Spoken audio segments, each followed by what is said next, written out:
بسم اللہ الرحمن الرحیم۔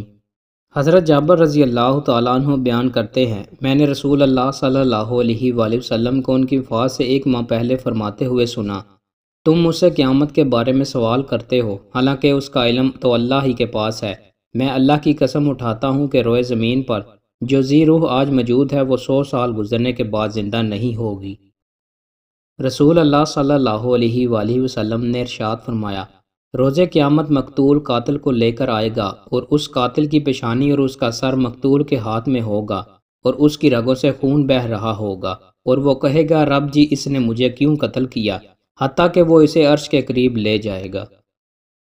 رسول اللہ صلی اللہ علیہ وآلہ وسلم نے ارشاد فرمایا، اگر مجھے اپنی امت پر مشقت کا اندیشہ نہ ہوتا تو میں انہیں نماز عشاء کو تہائی رات یا نصف شب تک مؤخر کرنے کا حکم فرماتا۔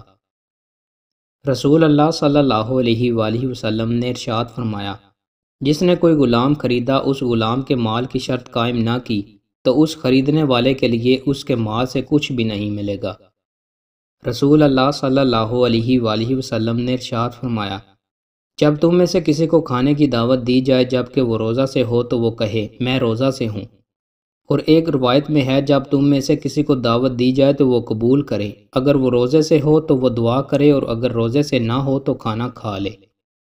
رسول اللہ صلی اللہ علیہ وآلہ وسلم نے ارشاد فرمایا، طاعون ایک طرح کا عذاب ہے جو بنی اسرائیل کے ایک گروہ پر یا تم سے پہلے لوگوں پر بھیجا گیا تھا۔